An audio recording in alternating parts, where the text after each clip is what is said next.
what's up, everybody? That needs to go up a little bit more. There we go. All right, how are we doing on this Tuesday afternoon? Tell you what, day number 2 has been it's kind of been a bust. There was a lot that happened yesterday. And there was a lot that happened after I had gotten off. And we're going to go over everything here. Go down through the list of everything that has happened.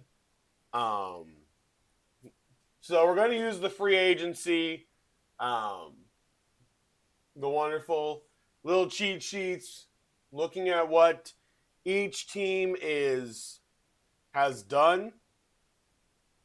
And then obviously we'll keep an eye to see if there's any new stuff that comes in. But the Kansas City Chiefs last night were very, very active. Very active.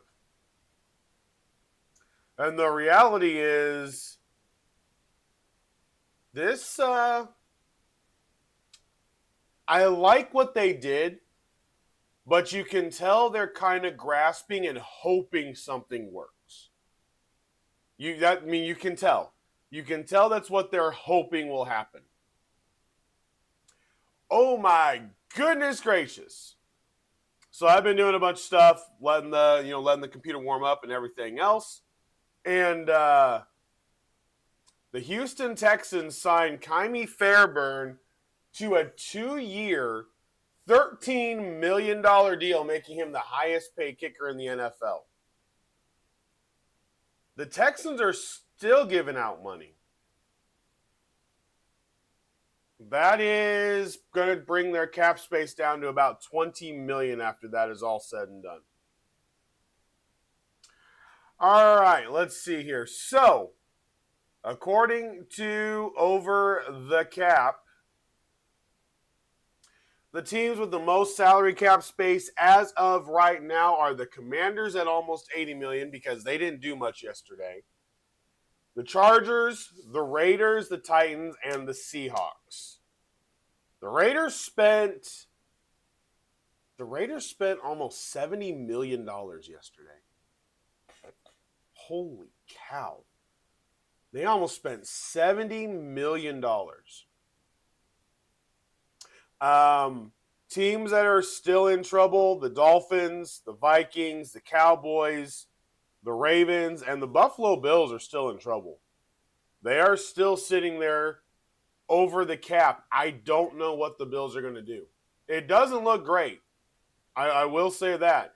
It does not look great. So we'll have to see how that plays out. All right, so looking into here, there we go. There's that. That looks good.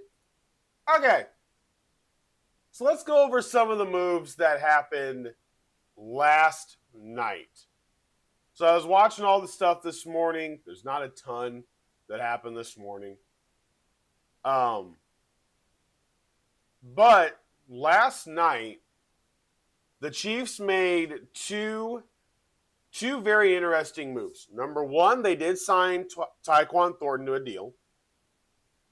It's a 2-year, $11 million deal, but it has a max value of $14 million. So Thornton is staying in Kansas City. And then there's this move where they signed Alohi Gilman to a 3-year, $24.75 million deal. But that's kind of the money area that they could actually afford. The Chiefs are not signing big free agents because they don't have the cap room or ability to do so. So although I love the Kenneth Walker move, they're still strapped to the cap right now. They are. They are still strapped to the cap. So, the Gilman signing I love. I do. I absolutely love the Gilman signing. but I don't know with all these little signings if it's going to make a big enough difference. Last night, the Steelers signed the former Carolina running back Rico Dowdle, who was with the Dallas Cowboys before that, to a 2-year, $12.25 million deal. I don't get how it's that low. Kenneth Gainwell got 2 years, $14 million from the Bucks. That was a steal, in my opinion. But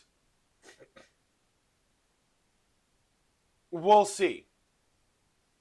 A lot of running backs have gone to Pittsburgh to die recently. I mean, they really have. They have gone to Pittsburgh to die. The Raiders let go of longtime kicker Daniel Carlson, FYI. Only the punter, A.J. Cole, and the left tackle, Colton Miller, know what it means to be an Oakland Raider. There's only 2 holdouts left from the Oakland Raider days now that Carlson is gone. And they signed kicker Matt Gay. Why? I have no clue. I have 0 clue. Matt Gay his track record is not great. His track record of hitting the uprights is amazing. And by the way, today I got York peppermint patty. So I'm still slightly happy.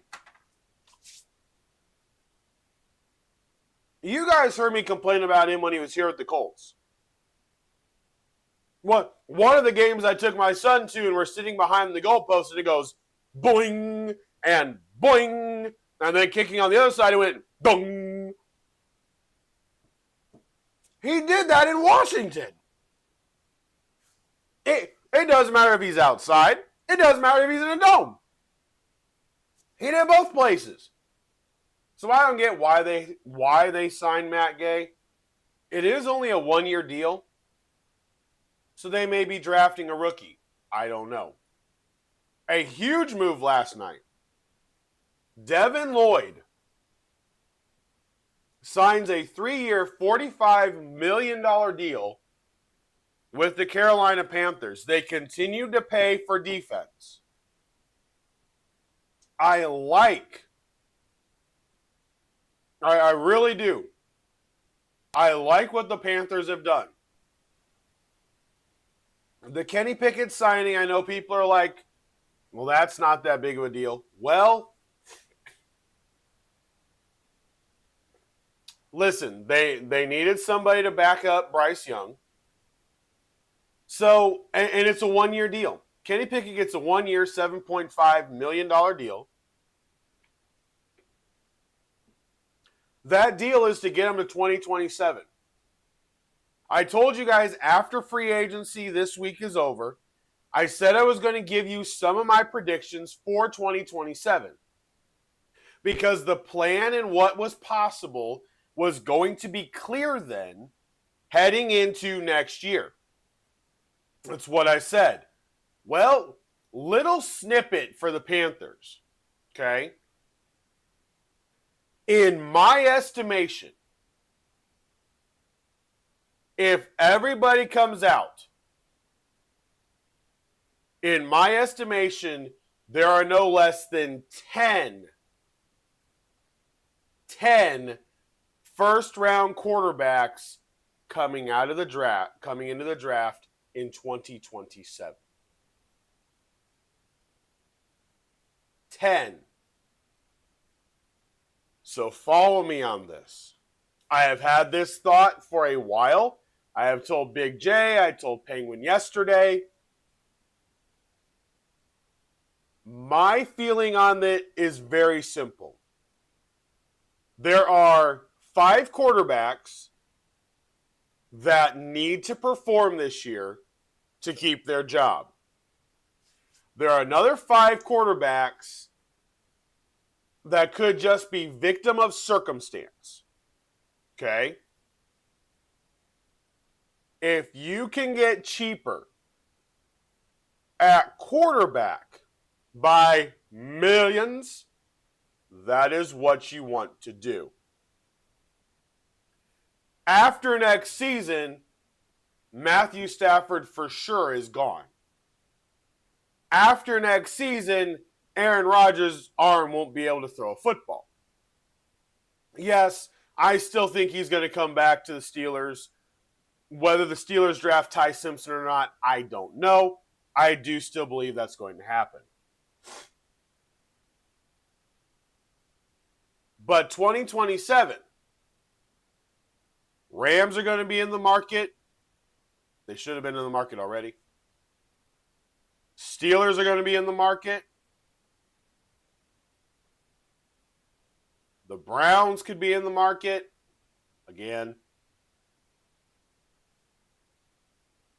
when you start slicing down the teams that could need a quarterback, it makes no sense, and I have told you this. It makes no sense to me why the Colts want to sign Daniel Jones to a big, huge contract, except for the fact that they don't have a first-round pick this year or next year because of the Sauce Gardner trade. The Colts strapped themselves for the future because of Ballard's overpaying for Sauce. They now cannot be part of the 2027 quarterback frenzy that will be. The Jets may need a quarterback. And I'm going to save it because it's going to be a whole segment by itself. But I'm going to give you 5 quarterbacks that could no longer be a quarterback after this season because of next year's draft. Bryce Young is one of the 5 that need to perform. He is one of those 5. Because next year's draft has got everything you need. So why sign Kenny Pickett to only a 1-year deal? Because that's all you need. You're looking at 2027. The Panthers just told you, we're making this move. We're setting this team up. It's set for the future. Jalen Phillips, Devin Lloyd, defense is going to be much better. Derek Brown is still there. J.C. Horn at corner. It's still a good team. But they're telling you it's a 1-year deal for Pickett because Bryce Young has 1 more year to improve. And to prove that he is the quarterback they need moving forward. If he does not improve, gone. That's why you sign him to a 1-year contract. That's exactly why you sign him to a 1-year contract. The Panthers just showed you the move for next year. And they are 100% correct in this. 100% correct in this. All right, there's that. All right, an underrated signing. I think this is a big one. An underrated signing, I believe, is going to be Khalif Raymond to the Bears. Since Zacchaeus got taken by Atlanta, which I told you was not that much of an upgrade, the Bears then go after Raymond to be able to return kicks and be probably wide receiver number 3 or 4. Okay? Now, Ben Johnson wanting Khalif Raymond is I think that's a good omen for Khalif Raymond to be more than just the returner. But since Zacchaeus is out, it opens up the wide receiver option for Khalif Raymond to be able to be there. He led the league with 413 punt return yards in 2024. The guy is lightning quick. Lightning quick. Khalif Raymond was an second team All-Pro in 2022 and 2024. just for how he returns the football. Like, he is a great returner. So I do like that move. The Bears also yesterday afternoon re-signed Braxton Jones to a 1-year deal. They signed Case Keenum to a 2-year, $5.5 million deal.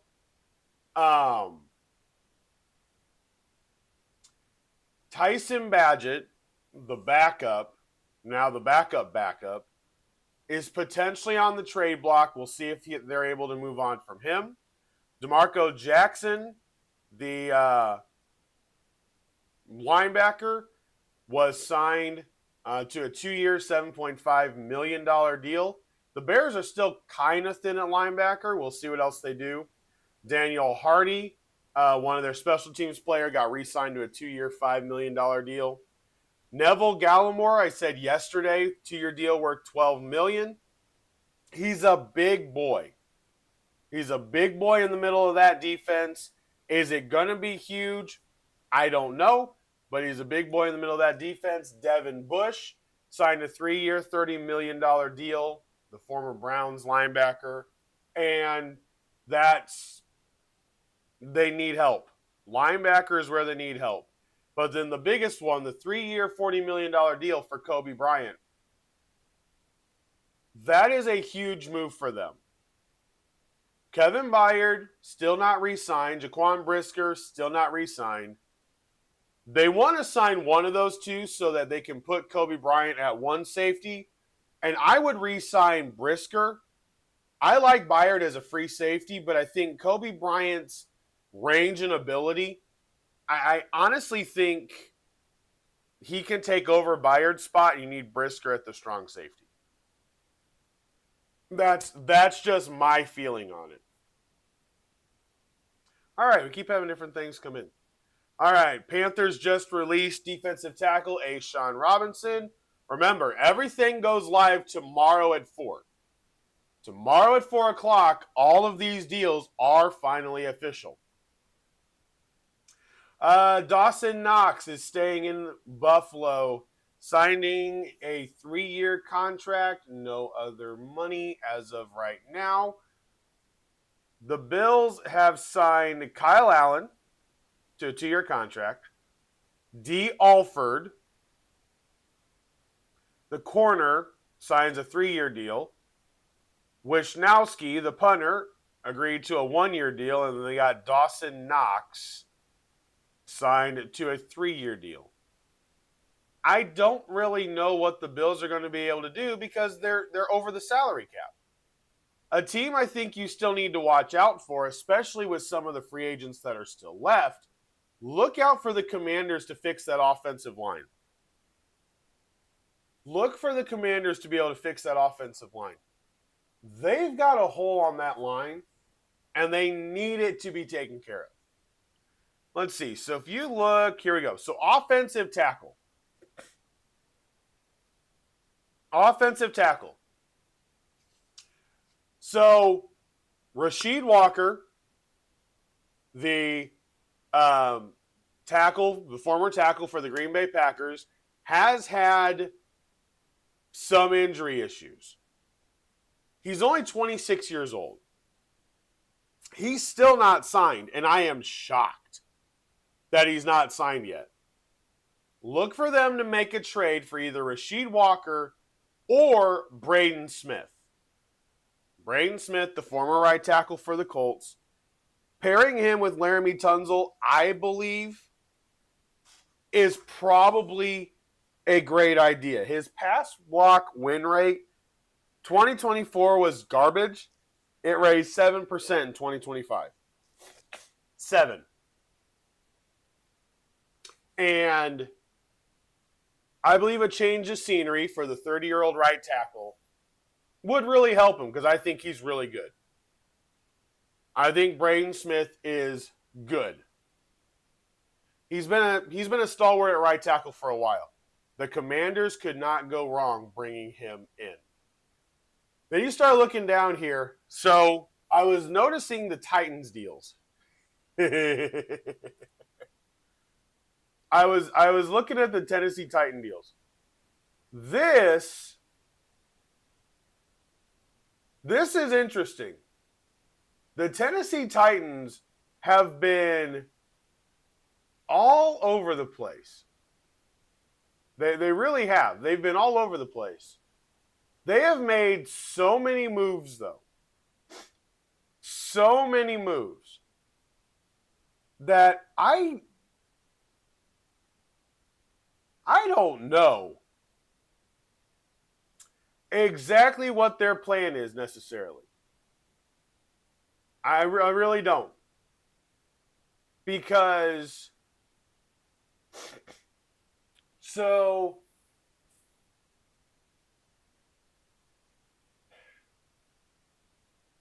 I like how aggressive they're being. I really do. They are so defensive heavy. I mean, so defensive heavy right now. Robert Saleh, you know how you get those feelings every once in a while where you go, this is going to be hard for this not to work. Yeah, that's kind of the feeling I have with the Titans. Legitimately. That's kind of the feeling I have with the Titans. I'm looking at this going, Carl Taylor, Franklin Myers. Oh, good gosh. Yeah, it is going to be hard for the Tennessee Titans to fail this. So here's who they've signed.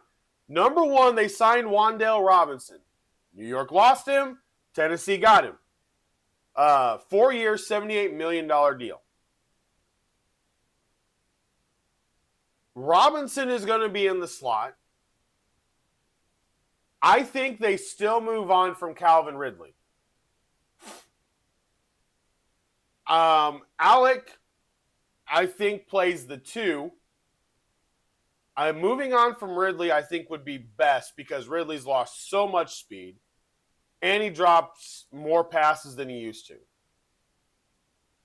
But then they signed John Franklin Myers away from the Denver Broncos. Now remember, they traded T'Vondre Sweat, the other defensive tackle, to the Jets to get edge rusher Jermaine Johnson. The Titans are moving from a 34-ish to a 43, a full 43.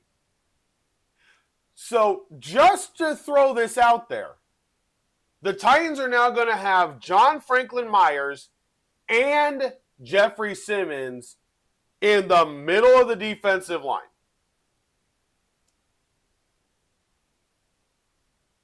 John Franklin Myers and Jeffrey Simmons sitting there being legit bulldozers in the middle of the defensive line.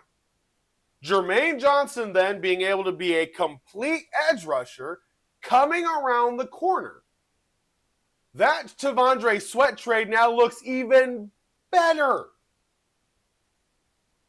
It's a veteran defensive line core. Franklin Myers was part of the Jets teams with Robert Saleh. Myers knows this team. There's a reason he went there. Alontae Taylor, 3 years, $60 million deal, is definitely going to take over as the number one corner for them. 100% will take over the number one corner. They've got some rookies there that they can use, but then they got Cordell Float. I got a 3-year, $60 million deal for Taylor, 3-year, $45 million deal for Float. So they have 2 brand new corners, like the Rams, veterans, guys that know what to do, that will be able to pick up what Saleh wants to do immediately. Then they sign a backup to Cam Ward that can actually help him out. Mitch Trubisky comes in on a 2-year deal. He knows Brian Dable's system. He will be able to help Cam Ward a little bit when Cam Ward has questions. Then they were able to sign Josh Williams, the veteran corner. This is for depth. They signed the center, Austin Schlottman. He's a backup. Daniel Bellinger, the tight end. I don't see him.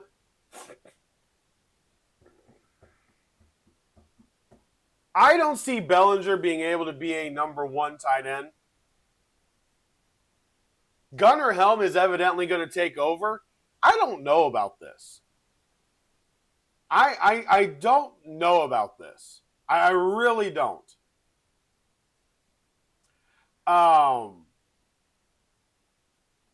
And then they signed Cordell Volson, which started 15 games for the Bengals in 2024.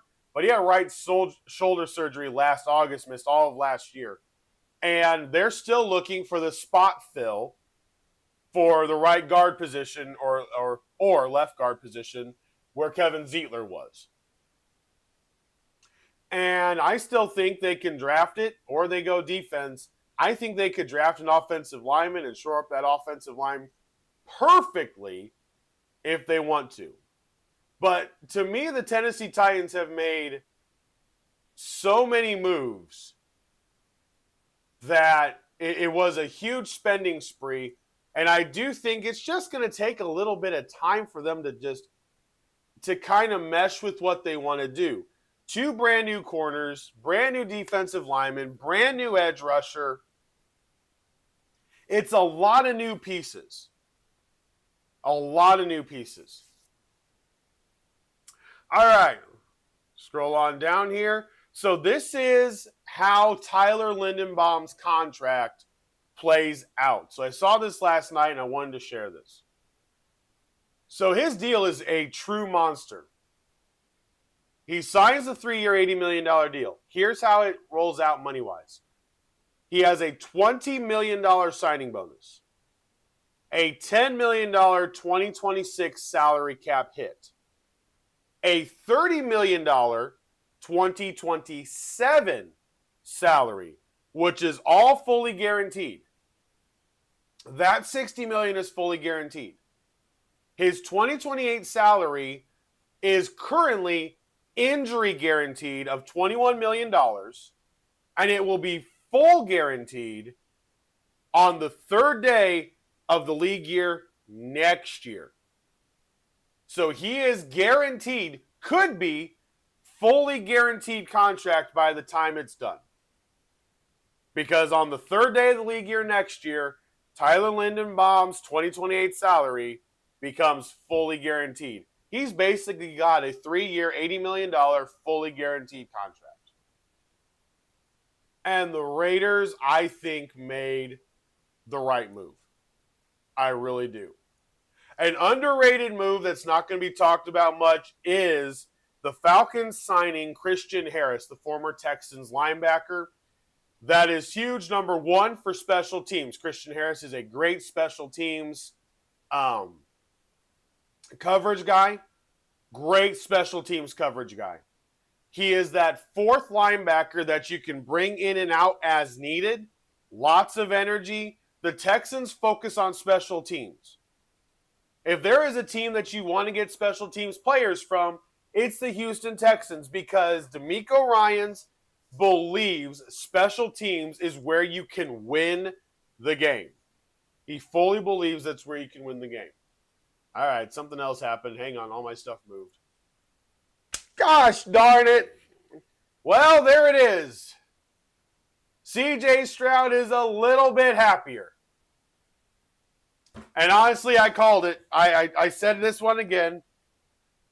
I told you guys last week that Braden Smith was probably going to go to the Texans. It is official. 2-year deal, $25 million, $13.5 million guaranteed.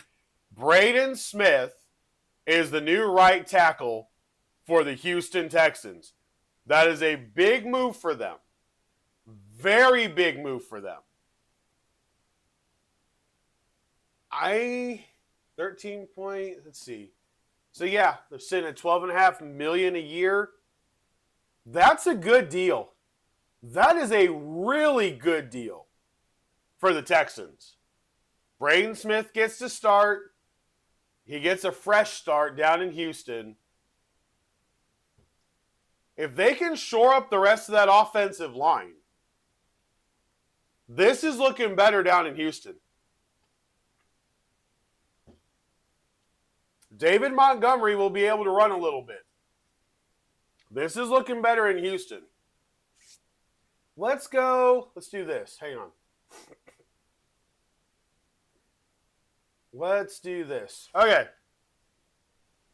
So if we go look at the Texans' offensive line right now. Left tackle, Ursary, we know he ain't going anywhere. He was a rookie last year. He's just fine. Ed Ingram is right guard. We know he's not going anywhere. They just signed him to a long-term deal. They signed Trent Brown to a one-year deal. Jarrett Patterson, the sixth-round pick from 2023 out of Notre Dame, he is currently the left guard.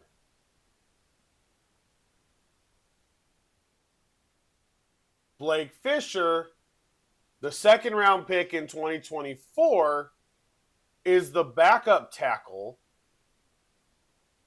And Jake Andrews is the center.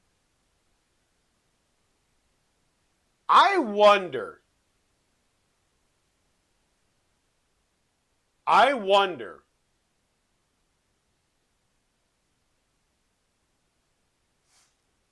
Do the Texans move Braden Smith to guard?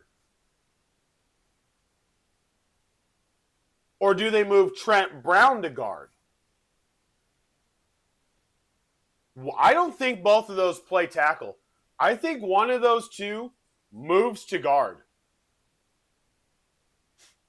I really do. I think one of those two moves to guard because the left tackle, Ursary, is not bad. He was a rookie last year. Will Campbell looked horrible too at points. Ed Ingram, you just gave the long-term deal at right guard. You're not going to move him. If you don't like how Patterson is playing at left guard, could you put Trent Brown next to Ursary on the left side and let Smith play the right tackle? Giving you a little bit of depth at the offensive line with Blake Fisher and Jarrett Patterson, who can also play center, sitting in spots 6 and 7. Something last night that I brought up. So, in the NFL now, to me, your offensive line needs to be like an NBA team. Your offensive line needs to be 8 deep, in my opinion. You have to have an 8-man rotation or be set up with an 8-man rotation in the NFL for your offensive line. Here is why. The amount of injuries that happen to offensive linemen are much higher. The amount of different needs for the positions are much higher. You need to have a backup center that is good at snapping the ball, that doesn't have to change how they play when they snap the football.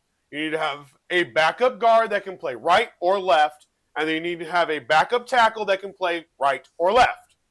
Okay? That is my new view on how you should set up your team. If you do not have 8 offensive linemen, you are limiting what your team can do in the event of any injuries. Putting people out of place and mismatching offensive line play. You need to be 8 deep. You're starting 5. And then 1 tackle, 1 guard, and a center as 6, 7, and 8 sitting there ready. And I know not everybody's going to be able to afford this. But it's not about affording it. It's about setting it up. Patterson is still cheap. Blake Fisher is still cheap. Neither one of them were first-round picks. They're a 6th-round pick and a 2nd-round pick. They're cheap. It's not a bunch of money that they're dishing out for this. Have your offensive line depth so that when an injury happens, you plug it in and you feel good about it. If you lose all 5 offensive linemen, You can't do anything. It's okay. You're not supposed to have 10 offensive linemen, a whole second string of offensive line you can just throw in there. That's not what you need. But I do wonder how this is going to play out. This is a great move. This is a great move for the Texans. Last night, they made a very underrated move, in my opinion. They signed safety Reed Blankenship away from Philadelphia to a very solid 3-year deal. They got Dominique Robinson, the defensive end from the Bears, on a 1-year deal. And now they got Braden Smith. Big. Absolutely huge. I like it. I really do. I really like it. All right. Let's see. Scroll down here. We're going to talk some NBA real fast. And then I believe we are going to get out of here. But obviously I can't get out of here without saying, yes, I did see that Isaiah Pacheco is now paired with Jahmyr Gibbs in Detroit. So they get rid of David Montgomery, who is much better than Pacheco. And they bring in Pacheco to be the backup, which I like. Pacheco's only 27 years old. I do. I do. They needed somebody, and I think this fits. This fits how the Lions run the football. I don't have a problem with it. I think it's actually kind of smart. So we're gonna roll with it, and we're gonna see what happens. All right, let's talk some NBA. Number one, Steve Kerr said the exact same thing that I have said. Shorten the season by 10 games. Let's play 72. The basketball will be better, and more people will be engaged. He is 100% correct. The NBA needs to finally flip and listen. And yeah, that's it. Oh, okay, so funny. This one's hilarious. The NBA canceled the Atlanta Hawks Magic City Tribute Night. You know why? The Atlanta Hawks were planning a celebration for the Magic City Strip Club.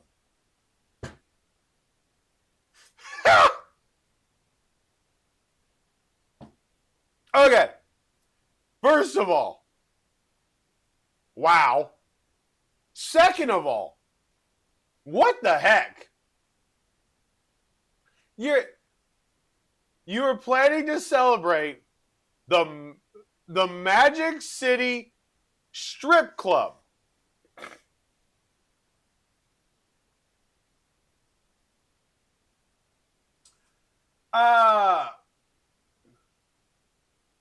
Okay. Evidently, it's one of the best spots in Atlanta. Okay.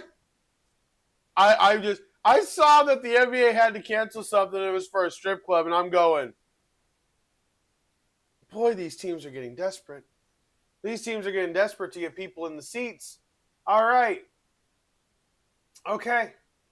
All right, so last night's game, the Cleveland Cavaliers did take full control of the game against the Philadelphia 76ers. They win their game 115-101. The Brooklyn Nets ruined their chances for high draft pick. You know, they keep winning randomly. They won 126-115 over the Memphis Grizzlies. The Thunder, without Hartenstein and without Chet, beat a Denver Nugget team that was not without anybody. SGA went off last night. Jamal Murray was shooting up bricks. Joker had a triple-double again. And OKC beats Denver 129-126. The Utah Jazz in a thrilling game. I told you yesterday I picked the Jazz to win, and I got that one. 119-116. The Jazz pull out the victory over the Golden State Warriors. And then the Clippers beat the Knicks 126-118, sitting out there in Los Angeles. So the games tonight, Memphis and Philly are playing back-to-backs. Tyrese Maxey's supposed to be out tonight. I don't know if Edgecombe's going to be back for Philly or not. Pistons are playing the Nets. The Wizards are playing the Heat. Dallas and Atlanta. Toronto and Houston. Phoenix and Milwaukee. Boston and San Antonio, 8 o'clock. NBC and Peacock. That's a big game. Chicago and Golden State, Charlotte and Portland, the Pacers versus the Kings in a battle of who gets to be last place in the NBA. And then Minnesota and the Lakers at 11 o'clock tonight on NBC. That is tonight's late game. All right. One last thing. Let's see here. Oh, yeah, that's right. The Packers did add a corner to help their depth, Benjamin St-Juste. They're also releasing Nate Hobbs. And then the Giants signed Greg Newsome, who was on the Browns and the Jaguars last year, to their secondary. All right, we were live for 90 minutes yesterday, only 45 today. Not a bunch going on. The league year opens at 4 o'clock tomorrow. We'll see what happens throughout the rest of the day. We'll be live tomorrow commenting on it all. The weather's not the same as yesterday, but it's still warm. So we'll see what the rest of the day holds. But nonetheless, I'm going to jump off of here. Probably get a little bit of stuff done outside. The weather is going to cool off. And so I want to enjoy the day. I want to enjoy the time outside in the warm weather. As always, guys, I appreciate each and every one of you. Thank you so much for hanging out with me today. Hopefully we got more news tomorrow. I will be giving the full recap after everything is done. Next week, I'll be giving the full recap of every free agent signing that we've had, and obviously anything new that takes place. It's a big time. The teams are making moves. The Raiders spent so much money. I can't wait to see what they do. Like their draft became really murky with what happened yesterday because they got so many options that they can do now by addressing as many needs as they did in free agency yesterday. All right, guys, that is going to be it for me. Thank you so much for hanging out. Have an absolutely fantastic rest of your Tuesday. Make it the best Tuesday that you can. And I will talk to you guys tomorrow. For Sports Talk with Hawk, I'm Hawk, and I'm out. Have a great afternoon.